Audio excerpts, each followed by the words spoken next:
नमस्कार, आप देख रहे हैं जन्नत की पुकार। अरविंद केजरीवाल ने सीपीएम नेता सीताराम येचुरी से मिलकर अध्यादेश के खिलाफ मांगा समर्थन। दिल्ली के मुख्यमंत्री अरविंद केजरीवाल ने सीपीएम नेता सीताराम येचुरी से मुलाकात की और उनसे केंद्र के अध्यादेश के खिलाफ समर्थन मांगा। येचुरी ने केजरीवाल को पूरा समर्थन देने की बात कही और कहा कि केंद्र सरकार संविधान के खिलाफ काम कर रही है और इसे रोकने के लिए सभी विपक्षी दलों को एकजुट होना चाहिए। उन्होंने केंद्र द्वारा लाए गए अध्यादेश की निंदा की और कहा कि यह असंवैधानिक है और कोर्ट की अवमानना है। उन्होंने भी कांग्रेस पार्टी से संविधान की रक्षा करने की अपील की। सीपीएम नेता सीताराम येचुरी और अन्य नेताओं के मानने के अनुसार दिल्ली में मोदी सरकार अपनी तानाशाही चला रही है और दिल्ली की जनता के हक छीन रही है। इस मुद्दे पर उन्होंने चर्चा की और सभी नेताओं ने मोदी सरकार को दिल्ली के लोगों के साथ अन्याय करने का आरोप लगाया। So, Arvind Kejriwal ji, along with the senior leaders of the Aam Aadmi Party, came to visit us at the office, and we decided we'll meet the media together. And now he will say why he came to meet us.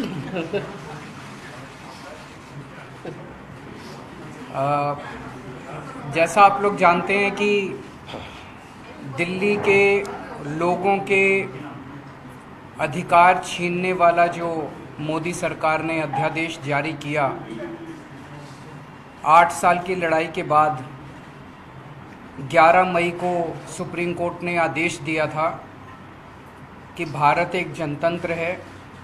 जनतंत्र के अंदर चुनी हुई सरकार को जनता के काम करने के लिए पूरे अधिकार और शक्तियां होनी चाहिए। 2015 में मोदी सरकार ने एक नोटिफिकेशन जारी करके हमारी पावर्स छीन ली थी। जो पावर्स शीला दीक्षित जी के पास होती थी वो पावर्स हमसे सारी छीन ली गई, सरकार को पंगु बना दिया गया। उसके बावजूद भी हमने काफ़ी काम किए, हम ही जानते हैं कैसे काम किए। लेकिन 8 साल की लड़ाई के बाद दिल्ली के लोगों को न्याय मिला सुप्रीम कोर्ट से। 11 मई को सुप्रीम कोर्ट का आदेश आया और 8 दिन के अंदर ही 19 मई को मोदी सरकार ने अध्यादेश पारित करके सुप्रीम कोर्ट के आदेश को ख़त्म कर दिया, नल एंड वॉइड कर दिया, कैंसिल कर दिया सुप्रीम कोर्ट के आदेश को।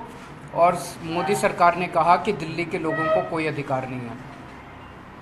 ये दिल्ली के लोगों के न केवल अधिकार छीने गए बल्कि एक तरह से दिल्ली के लोगों को तमाचा मारा गया, दिल्ली के लोगों का अपमान किया गया कि तुम जो मर्जी सरकार चुन लो, उसको काम नहीं करने देंगे हम। ये मोदी सरकार का संदेश है दिल्ली के लोगों को, आप जो मर्जी सरकार चुनिए, हम आपको काम नहीं करने देंगे। ये अध्यादेश आया है और ये अध्यादेश अब बाद में मॉनसून सेशन में संसद में आएगा।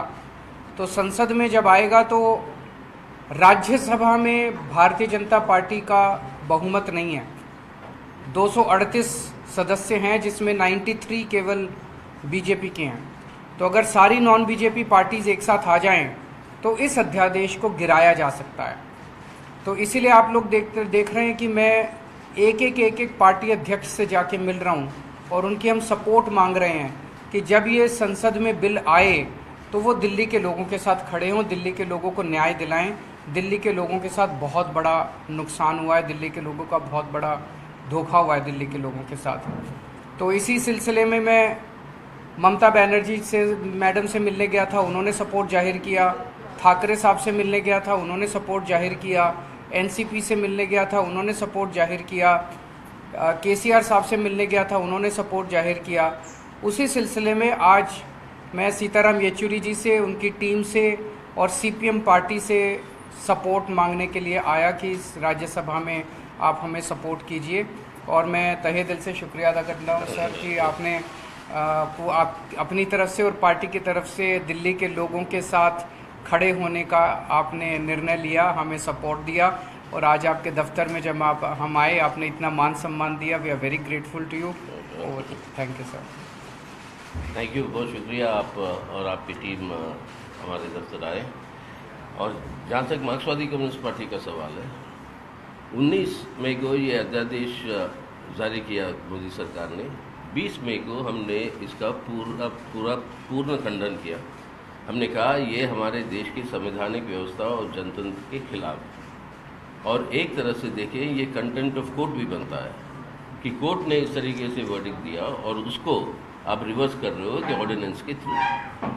बुनियादी जो स्तंभ है हमारे संविधान के, उनमें से एक है फेडरलिज्म, यानी केंद्र और राज्य की सरकार के बीच में।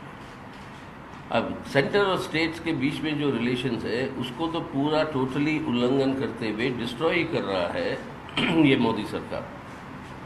अब स्टेट्स के अधिकारों के ऊपर बहुत हमले हो रहे हैं, बहुत तरीके के हमले हो रहे हैं, और उनमें से ये एक बहुत ही ब्रेजन तरीके से, जिस तरीके से ये ऑर्डिनेंस ले आया गया, ये हमारे संविधान का उल्लंघन है। हम उस हिसाब से इसका पूरा का पूरा विरोध करते हैं, खंडन किया है, और राज्यसभा में या कहीं पर भी जब मौका मिलेगा इसके ऊपर वोट डालने की, हम इसका विरोध में डालेंगे। CPI ये हम प्रतिबद्ध हैं। हमारी अपील है बाकी सब पार्टियों से, यहाँ पे सवाल पॉलिटिकल पार्टियों के बीच में नहीं है। ये CPM या आप या कांग्रेस या RJD, मतलब सवाल वो नहीं है। सवाल ये है कि देश का संविधान, संवैधानिक व्यवस्था, उसके ऊपर जो हमले हो रहे हैं उससे डटकर मुकाबला अगर नहीं करेंगे तो एक तानाशाही व्यवस्था ही नहीं, लेकिन हमारे देश के अंदर उससे भी बुरा एक फांसीवादी रुझान के साथ ये देश को चलाने की जो कोशिश है वो खतरा सामने आएगा। तो इसलिए हमारी अपील सबसे है, और ख़ास तौर से उन पार्टियों में जिन्होंने अभी तक इसका खंडन नहीं किया, उन पार्टियों से है कि आप समझ लीजिए आज दिल्ली सरकार के साथ हो सकती है, कल को हो सकता है केरल की सरकार हो जहाँ पर हमारी सरकार है, अब राजस्थान या बाकी जगह पर जहाँ पे कांग्रेस की सरकार है, हिमाचल प्रदेश, या आपके रीजनल पार्टीज की सरकारें जो है उड़ीसा में, आंध्र में और तेलंगाना में या तमिलनाडु में, इन सब के लिए ये एक खतरा है कि जो भी विपक्षी पार्टी का सरकार है उसको डिस्टेबलाइज करने के लिए किसी भी हद तक जा सकती है ये मोदी सरकार। इसको रोकना है। तो हमारी अपील सबसे है, खासतौर से सबसे बड़ी विपक्षी पार्टी कांग्रेस कि आप आइए यहाँ पर सब मिलकर हम जो है संविधान की रक्षा करें, और जो इस संविधान को उल्लंघन की बात छोड़िए, इस संविधान के ऊपर हमला कर रहे हैं इस तरीके से, उनके खिलाफ जुटकर मुकाबला करें। ये है मेन मुद्दा। और यहाँ पर हमारी पूर्ण सहमति केजरीवाल साहब से, उनकी सरकार से, और इस अधिवेशन के खिलाफ उनकी लड़ाई में मार्क्सवादी कम्युनिस्ट पार्टी की पूर्ण सहमति है। सीएम साहब, आप कांग्रेस से कह रहे थे समय मांगने जाएंगे, उनके यहाँ जब चर्चा हुई दिल्ली के नेताओं को बुलाया गया तो कई लोगों ने विरोध किया कि ना तो आपके साथ गठबंधन हो, ना इस अध्यादेश पर सपोर्ट हो। अब महासचिव कह रहे हैं कि देखिए कांग्रेस को आना चाहिए, आपको लग रहा है कहीं असमंजस की स्थिति बनेगी ऐसे? देखिए, मैं जो अखबारों में पढ़ रहा हूँ और उनके बयान सुन रहा हूँ, वो बता रहे हैं केजरीवाल को सपोर्ट नहीं करेंगे, केजरीवाल ऐसा है, केजरीवाल वैसा है। ये मुद्दा केजरीवाल का नहीं है, मैं इम्पोर्टेंट नहीं हूँ। ये मुद्दा देश के जनतंत्र का है, दिल्ली के लोगों का जो अपमान हुआ है ये मुद्दा उसका है, संविधान का है। मेरी उनसे निवेदन है कि केजरीवाल को छोड़ दीजिए, केजरीवाल को सपोर्ट मत कीजिए, लेकिन मोदी सरकार ने जो दिल्ली के लोगों का अपमान किया, दिल्ली के लोगों की सारी शक्ति छीन ली, तो दिल्ली के लोगों के साथ खड़े हुई है।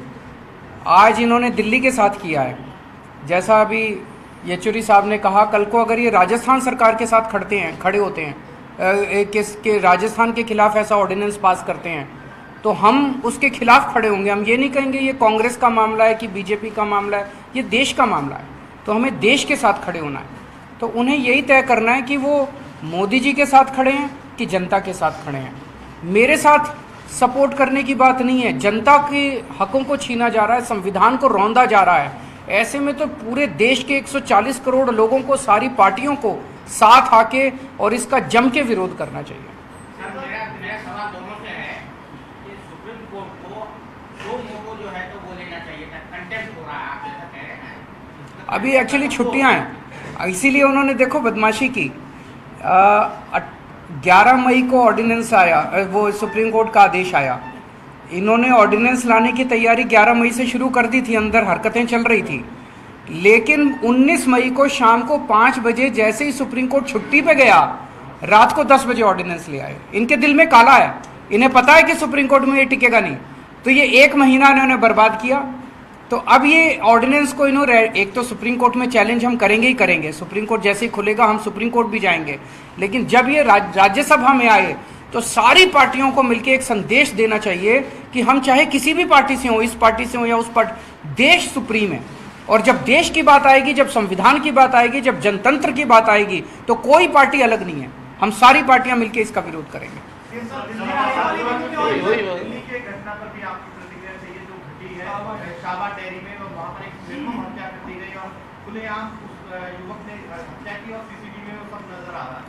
वो हम लोगों ने देखा, बहुत बहुत बहुत दर्दनाक हादसा है और मतलब वो देखा नहीं जाता, जिस तरह से चाकू गोद के और उसके बाद पत्थर से उस बच्ची का सर फोड़ दिया गया। तो उसकी जितने भी कठोर से कठोर शब्दों में निंदा की जाए, और हम समझते हैं वो लड़का पकड़ा गया है, उसको कठोर से कठोर सज़ा दिलाने के लिए दिल्ली सरकार जो है कोर्ट के अंदर बड़े से बड़ा वकील खड़ा करेगी। और लेकिन ओवरऑल दिल्ली की लॉ एंड ऑर्डर सिचुएशन को लेके हम काफ़ी चिंतित हैं और हम एलजी साहब से निवेदन करेंगे कि हमारे काम हमें कर लेने दीजिए, आप अपने काम कीजिए। आपको संविधान ने जो काम दिए हुए हैं वो काम आप करें, हमें जो संविधान ने काम दिए हुए हैं हम करें, तो ज़्यादा शोभा भी होएगी और ठीक भी रहेगा। अभी आतिशी जी जा रही हैं उनकी फैमिली से मिलने के लिए, और उस बच्ची के लिए 10 लाख रुपए हम उनके परिवार को मुआवजा भी देंगे और उनके परिवार को आश्वासन देते हैं कि उसको कठोर से कठोर सज़ा दिलवाने की कोशिश करेंगे। सर, जो मेडलिस्ट प्रोटेस्टर धरने पर बैठे थे, अरे यार, यहाँ पर जिस सवाल पे हम आए हैं उसके बारे में पूछो। अब दुनिया के सब इश्यूज के थैंक यू। अब टर्की में एर्दोगान जीत गया, उस पर टिप्पणी मांगो आप, क्यों मतलब।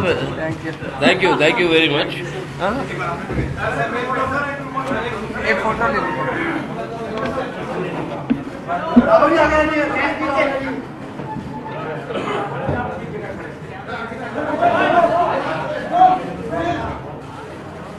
अगर आपने हमारा अभी तक चैनल सब्सक्राइब नहीं किया है तो कृपया चैनल सब्सक्राइब कर लें, लाइक करें, शेयर करें, कमेंट करें।